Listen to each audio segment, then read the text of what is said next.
I think it's time that we give the Bermuda people a wake-up call. We've been living in an island that has been blessed by the benefits that we receive from various parts of the world. We have been compared to many other places, we've been very successful.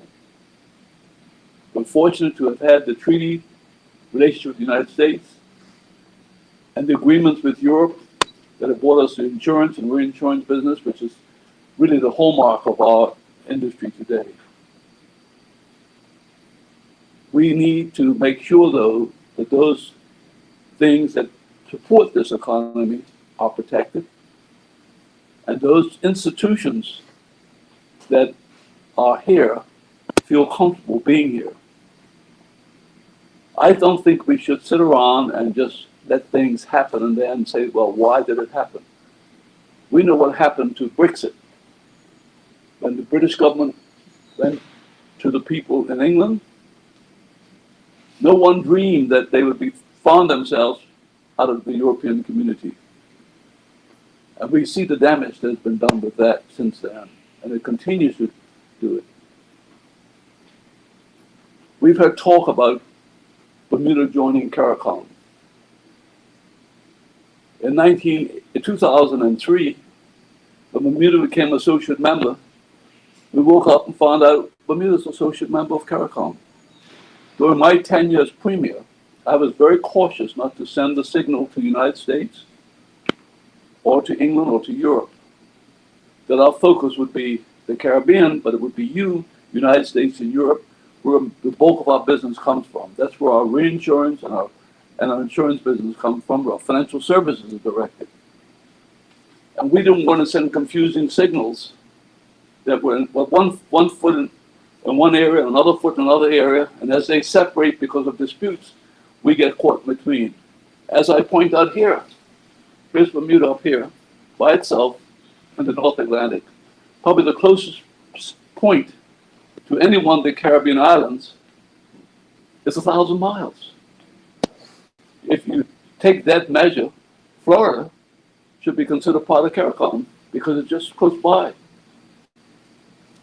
And you get down into the islands themselves, and I've laid out the statistics as they are in terms of the members, and you can see Bermuda, and you can see its GDP per capita, what it is, compared with the rest of the islands. We are not in the same sphere of activity, imports. We get a certain portion of our population and heritage from the Caribbean. I'm a product of that myself. But it doesn't mean I must blindly go along and embrace it because that's my heritage. We should blindly go along and embrace what's best interest of Bermuda. And particularly the generations coming, particularly the way the world today is. The world is not the world of yesterday. Sluggish. Everyone's now trying to figure out how they're going to survive. And we're going to see more and more of that. And we must decide how we're going to survive.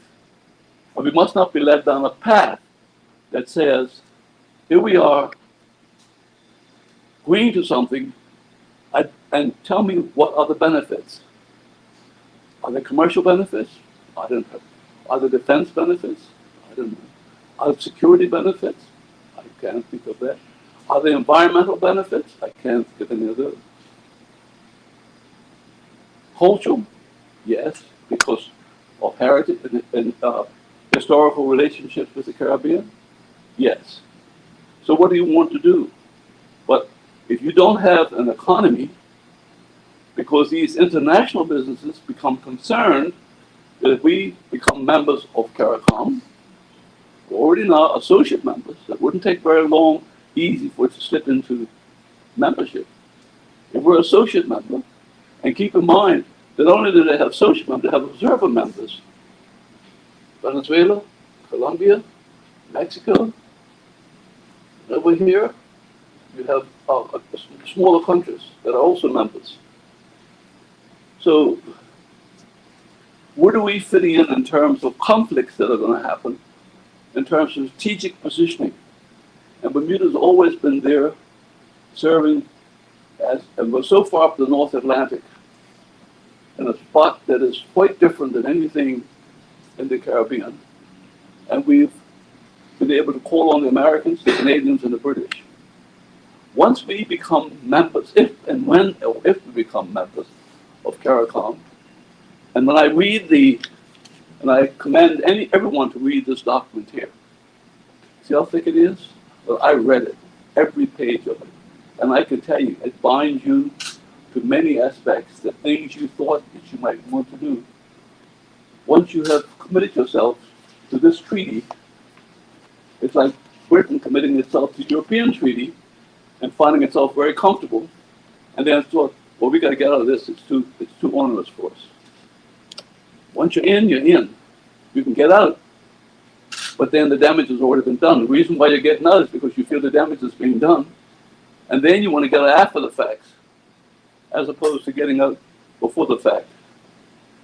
So I am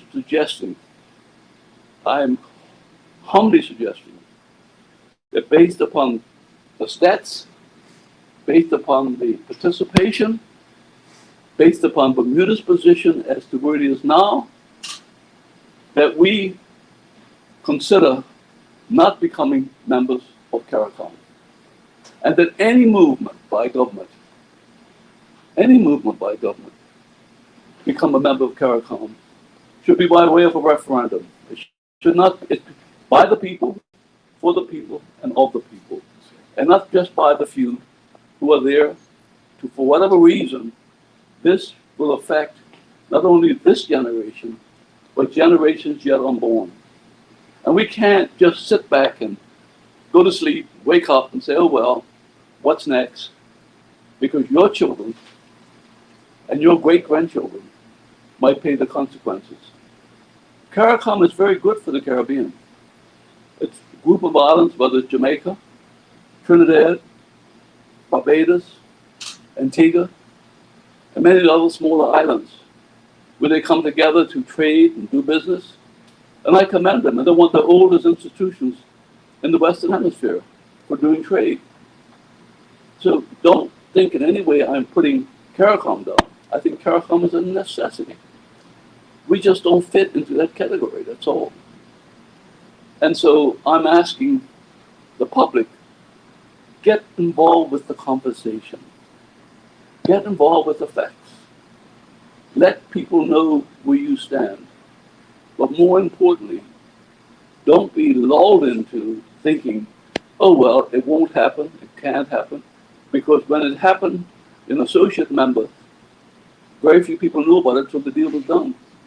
2003, I think the premier then, I think it was Jennifer Smith.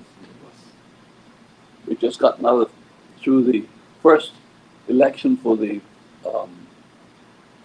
change in government. And there we were, the first thing, one of the earlier things we did was to go and become associate member, leading up to becoming a full member. We meet all the criteria, there's no question about it. Just look at our GDP. And when I give you the rest of the stats, I think they've been handed out to you, you'll see that we are fit into a category that would be ideal for them, but isn't ideal for us. Headquarters for the Caricom is in Grenada. So we'll have delegates going down to Grenada. We'll be spending money going to various other conferences. When you have a budget, at the moment, is struggling to balance. When you have a debt, when you take the whole debt of Bermuda itself, when you put in the government debt, direct debt, and then you put in the shortage on the pension fund, and you put in the hospital and the airport, and $6 billion. I read in today's paper someone saying that the GDP of Bermuda is growing. Well, the GDP of Bermuda since 2008 was 6.6 billion. It's now down just over 6 billion. So I don't know where that growth has come from, except you're starting at a very low level, and you're not. And that's why we're suffering, because our growth is not keeping up with inflation. Inflation is, that's why the Bermudan is suffering. But if we had growth, so we need to concentrate how we're going to grow our economy. We need to concentrate how we're going to get capital flowing back into Bermuda. The banks have made it difficult for Bermudians to own homes anymore. They can't build homes anymore. We should be concentrating on our people, as they concentrate on their people to make this island work for our people. The other thing is, once you're part of Caricom, the next step would be to put the Court of Appeal in the Caribbean. Well, I can tell you now, you'd see an exit of all these international companies moving out here so fast because they live and run around the world talking about, yes, the island is small, yes, they might have their political difficulties, but we do have an appellate process to the British courts, which is a well-tried institution. Now, I'm not putting down the Caribbean Court of Appeal. They're familiar with their jurisdiction and things that happen in their jurisdiction. Less familiar with things happening in our jurisdiction. And we have a history of justice and fairness. And that's why these companies feel comfortable coming to Bermuda, putting their stakes down and so forth. And we're sitting now with the world with AI, the risk of the activities of the industry shrinking, but still growing because AI makes you do it more efficiently. So there are a lot of things that the government, and when it comes to this whole thing about cyber activity, we need to concentrate on how we can protect Bermuda. We're not going to see a third world war. What we're going to see is, well, if we do see a third world war, it won't be guns and bombs, it will be cyber, where people will interdict into other people's affairs, as we've now experienced in Bermuda. We need to concentrate on that. If we want to protect our industry, we must protect the environment in which it operates on. And this is where our concentration should be, so we can get all these things done without being disrupted by somebody has to go off to this conference on this. We have a small population. At 10, 15 years ago, the birth rate was 2.5. It's down now to 1. So you need 4 people now to produce 1 person, because 2.1 is the break-even number. So the birth rate in Bermuda is declining very fast. So we're going to have to get more foreigners in here. Now, if you're in Caricom, they issue passports. And if you remember that, it's free movement between countries. So we would have, again, people coming and immigration having a sympathy towards the Caribbean, as obviously the government feels as they're very inclined, that we would be bringing people from the Caribbean, which we do now, but we bring them on a fair basis. It's on the basis that if you meet the qualifications and the criteria for working in Bermuda, you get a job in Bermuda. It's not on the basis that because I like somebody or I like something or I'm trying to make a point of something. Those days are over, and I hope they're over forever. I hope the days are coming when we look at things on the merits, not on the barriers or on the inapt considerations, but because we're going to have to compete with the rest of the world. We are really, really challenged. So I became quite concerned when I heard these utterances. You know, people talk about independence, and then Caricom, and then we have to do this and we have to do that. We got somebody in Dubai representing, got somebody in London representing, somebody maybe in New York or Washington representing. We built an economy, but we didn't have anybody representing us almost anywhere on the basis of our personal and Bermudian and our strategic location in the North Atlantic. The only spot, think about it, you have United States, you go across, and you have Greenland, Iceland, and then you're back across to Europe. You come down this way, there's nobody else, just Bermuda by itself. The United States has been our protector, as has Britain been our protector. We need to make sure that they stay our protectors, and they don't tell us, by the way, we don't have to, you've now changed your affiliation. We're putting you kept in a category of the European category. You're now in the Caribbean category. And so whatever's negotiated, and this document tells you, when you negotiate treaties is with their approval. So your foreign affairs are taken away from the British and given to them. You tell me that's what you want to do? And the British at least gave me the right to negotiate the treaty. They didn't say, well, we have it, but we're not going to give it to you. They gave in document, you can negotiate the treaty. So we've had a cordial relationship with the British. We've obviously had a cordial relationship with the Americans. We've educated a lot of our people in Canada in a cordial relationship, because that's the sphere we belong. We don't belong in this sphere, we belong in that sphere up there. So I dare anybody to just jump up and say, oh, well, you know, that's where our heritage is, and that's where we want to go to because that's what we like the most. It's farcical, and I'm not going to sit by. I don't have many more years left. I want Bermuda to get its act together, and make sure that we look after what is in our best interest, and that we reach out to help others. We send people, when they have a hurricane, Galco sends people down, we send our troops down. So we have a relationship with the Caribbean, and maybe keeping the associate membership, that's fine, and we don't even know what it cost us. But to suggest that we now become full members, I think is wrong, and I couldn't stand by and let this thing just drift along, and one day we wake up and say, oh, by the way, we're now members of Caricom. That would be something. So my suggestion is, if the public feels so strong about it, and government feels so strong about it, put it to a referendum to the people, and let the people have a discussion about it and to decide. Thank you. So, John, we are still a dependent territory of Britain. Yes? Do they have any say in this decision? No. What will be the benefits and disadvantages if we do go down that road? Well, I've just laid out that there aren't any. I don't see any benefits. The only benefits I see is arriving down there and being picked up by a car at the airport and taken to a nice hotel and going to some conferences and having some talks. Talk is cheap. I'm talking about this economy needs help badly. We've got too many people on there suffering right now.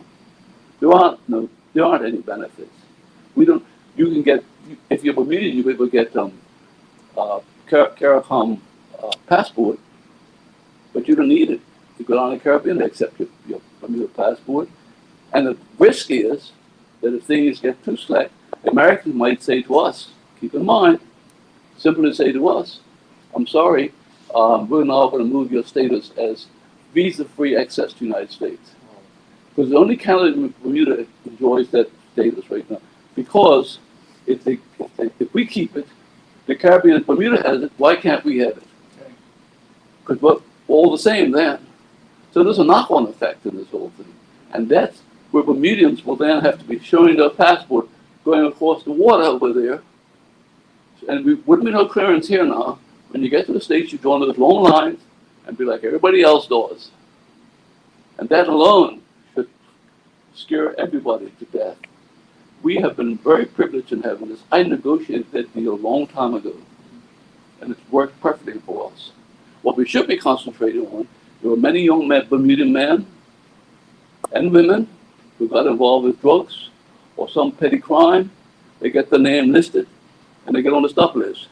We should be working, instead of concentrating down there, concentrating on getting those people off that stop list. That's the type of relationship we should be talking about. You know, again, concentrating on our people for the sake of our people having the freedoms that they need.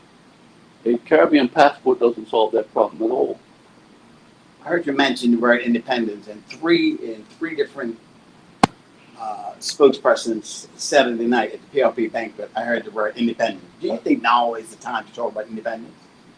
I don't want to mix the two of them up, but I'll say this much to you. The world is changing fast. There's chaos out there, really, and you're going to see a lot more of it.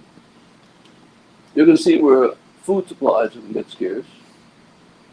You're going to see where security has become a big concern, whether it's cyber security, or whether it is defense security, diplomatic security, state security, internal security. And we're going to need help. As I said, the population is shrinking fast, and we're going to need to be able to pull resources. Where will we turn to get those resources? We'll turn to England, We'll turn to Canada, we turn to the United States to get those resources to help we need. Now, the word independence means that what you're saying is, I want to do everything I want to do on my own. You will still remain as a member of the British of the Commonwealth, unless you go like Barbados did and said, we're going to give that up too, we'll become a completely independent and have our own governor, and we're going to have our own legislation. Anything we do internally is our business. That doesn't solve any of your problems. That doesn't make your problems go away. If your cost goes up, enormously up, and your relationships then become, what is it that you can do? You're small, your numbers are small. You can see that United Nations has not been has the power it had before. One time you're a member of the United Nations, you were thought of as having a big say in what was going on in the world. Today, you see what's going on in Israel and Palestine. United Nations is making noise and being completely ignored. That wouldn't have happened 50 years ago. So I don't know where independence fits in for Bermuda at this particular time. Maybe sometime in the future. But at the present time, I would say, and again I would say, it's not for me, John Swan, to decide. It shouldn't be for the PLP or the OBA. It should be by the people, for the people, and of the people. If you believe the fact that you think your country is ready for something of such magnitude, you should put it to the public and let the public decide. Now, if the public wants to do what they did with England and say yes, we have to live with it. If it says no, we have to live with it. I went through that cycle myself. I'm still here. Most of the people who fought against it, guess where they are? They're not here. They were younger than I am. Because I take life with peace and love. I don't take it with anxiety and anger. And therefore, I'm able to take those buffeting forces that come at me. And I hope that we all learn to do that in the process. So I say that independence, from my perspective, this is not the time. Joining Caricom, this is not the time. We should not pretend that we're going through these exercises when so much more work needs to be done. We should be concentrating on what's going to make Bermuda work with the challenges that we're faced with. So independence, no. So I guess you told us where you stand on it. What do you think the motive is for bringing the full membership at this point? Do you think it's a political stunt? Do you think it's sincere? I don't know what it is. I don't know what it is. I think that it might be just a test run. It could be the fact that, sometimes when you feel a little uncomfortable with something, you make a noise over here and hope that somebody pays attention to that. You don't pay attention to what the real issue is all about. It's called distractions. Where I think that sometimes it's the key to the whole thing is I can create these distractions, and therefore I can mitigate my weaknesses. I can reduce the effect of my weaknesses. We've heard a lot of urgency about growing the population and getting more workers into Bermuda. Would this not be one way of, not necessarily that everyone's going to pour in from the Caribbean, but of getting some of our numbers back up? Your immigration policies should be based on the merits of people, regardless where they come from, and that they're capable of doing the job that you need to get done, because you keep in mind the bulk of the people coming in. If you look at government services, 95% of it is done by Bermudians. You look at the private sector, it's just the opposite. But maybe 70% is done by foreigners, and 30% is done by locals. So your growth really in your economy to look after your civil servants and look after your economy is in the private sector. And the private sector shouldn't be shackled by saying, we want people from a certain area, regardless of whether they fit into what we need to do. If you want to run people's business, then you will find that they'll quickly move the business somewhere else they can run themselves. Business will only do things that what you allow them to do. I remember very clearly back in the 60s, back in the 70s actually, when there was a dispute with international business, and Bahamas. Let's get very specific. Under Finland, he was the prime minister, and they argued about some of the things that they needed, and the Finland government said to them, "You will either bend or break. We are in charge." And that's how the first real lift left Bahamas and came to Bermuda. Now, are we going to say the same thing to business here? You bend and or break? Or are we going to say to them, we want to work in concert with you, knowing full well that you're now running a business that's competing with countries in Asia, in Africa, in India, and other parts of the world. And to do that, you must be able to facilitate the requirements of the jobs that need to get done. And you can't just categorize it saying, because a person comes from a certain region, that they can just have the job. But when you pass these passports out and say you have free movement, because I often wondered, why so many people moving in the Caribbean, every time there's something happening, you get a bunch of them going one place, and then they're going another place. Once they get those passports, they're free to move. It's like Europeans, they can go anywhere with Europe. And now they're having problems with that situation. How long will Europe keep its togetherness when Germany is carrying the bulk of everything? We used to be Britain. Britain got out of the deal. Now it's Germany got to carry everything. Once Germany stops carrying everything, what is Europe? And I can tell you, with our 85% GDP, and if the assessments are on the basis of GDP, of membership and expenses, then we will be carrying a lot of that money, responsible for that money too. It's so complicated. We shouldn't even bother thinking about it at that level. We should be thinking about it as it's not for us at this time. And if there is a group that thinks they have the authority to do it, they should put it to the public. That's all I'm asking. I'm not telling you what to do or how you should vote. I'm giving you the facts. You can make up your mind. But it shouldn't be where a few people make a decision that can have such consequences for the community. Good or bad?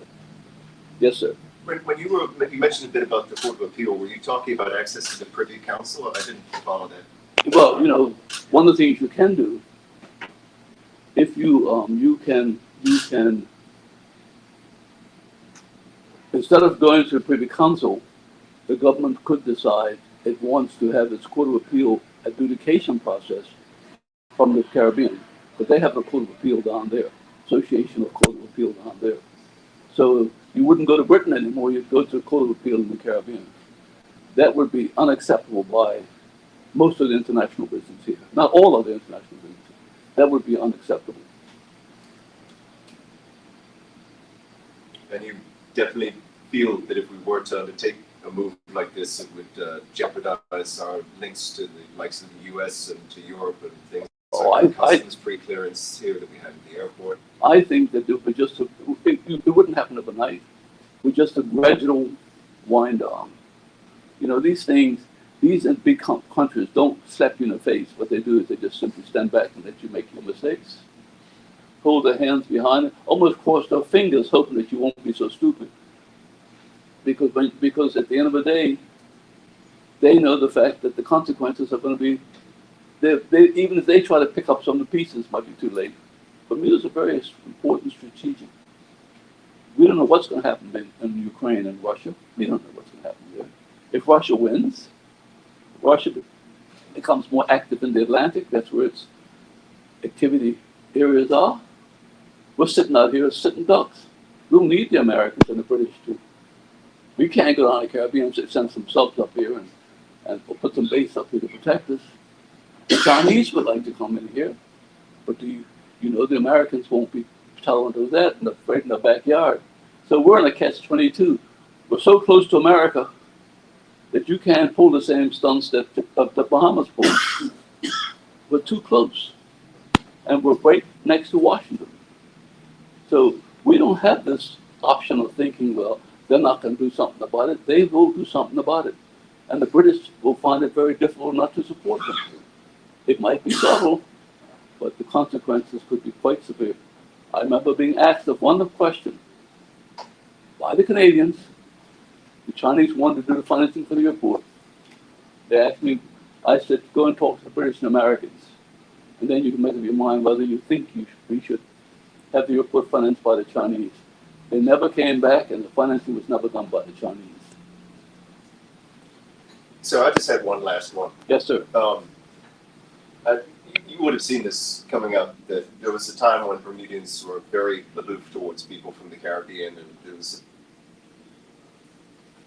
I'm trying to think of the right word, but you know what I'm talking about. Do you think the island, even at this stage, and we've come far, that realistically we're culturally ready for a move like this, even, you know?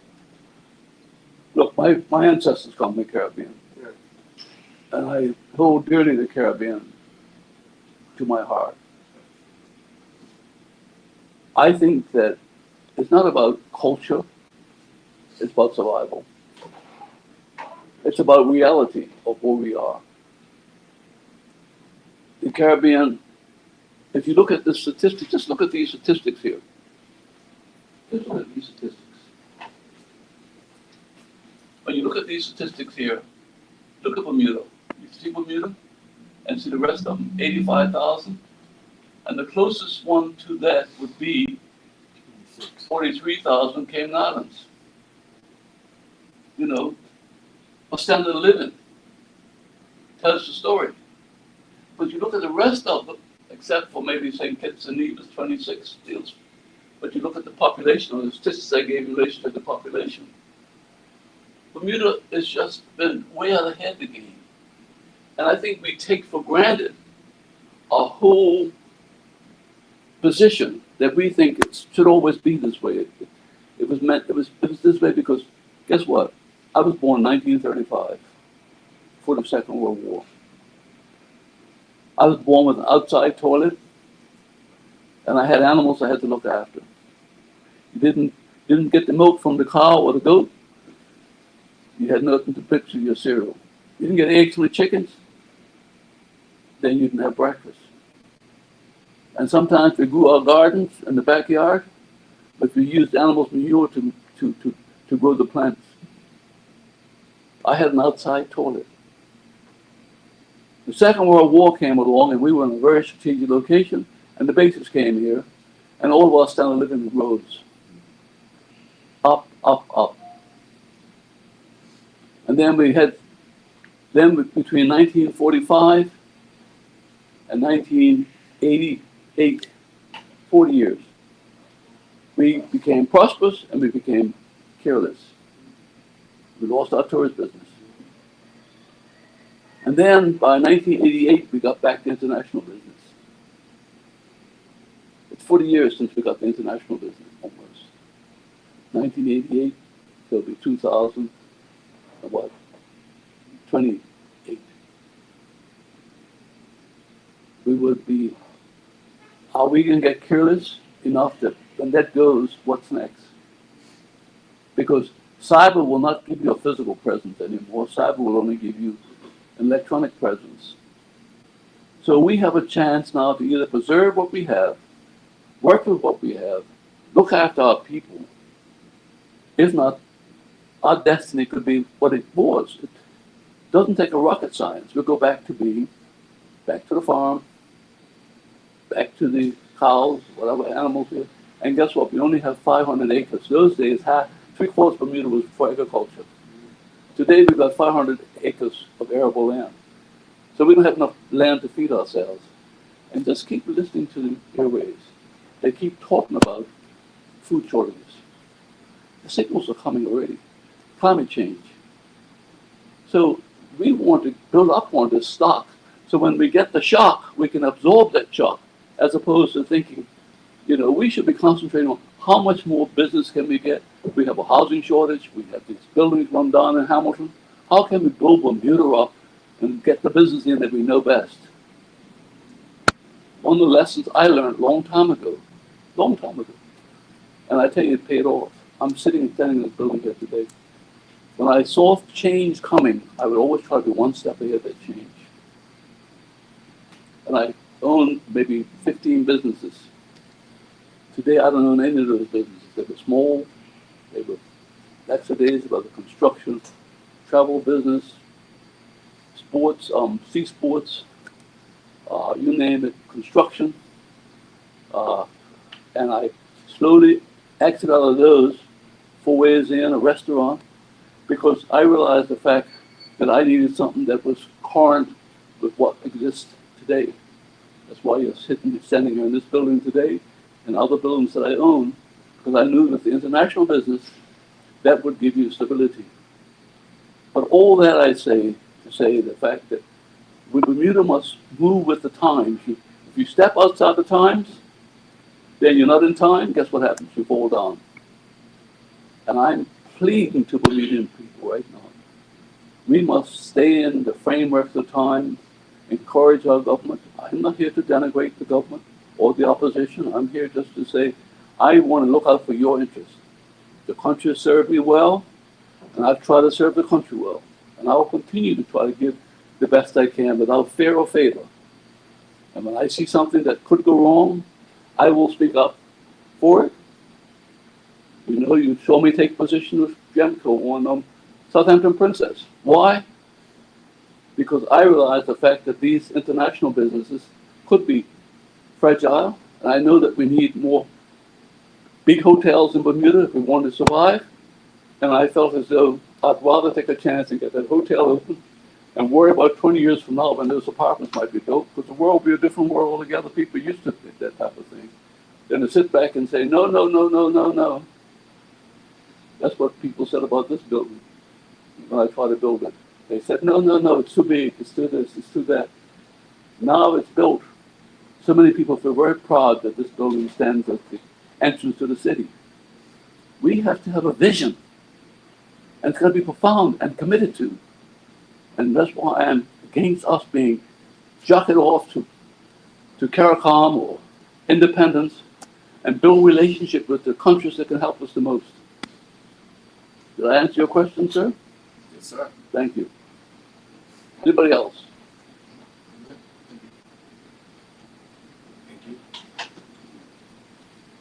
Tim, I'm surprised you're usually the one that gives me the hardest time. What's wrong with you today? You sick? No, no, no, no. I'm trying to give you a hard time. Does it make sense what I'm saying to you? It makes a lot of sense. Makes a lot of sense. I appreciate your input. Let's wait for the response. Yeah. Thank you, Sir John. My pleasure, believe me.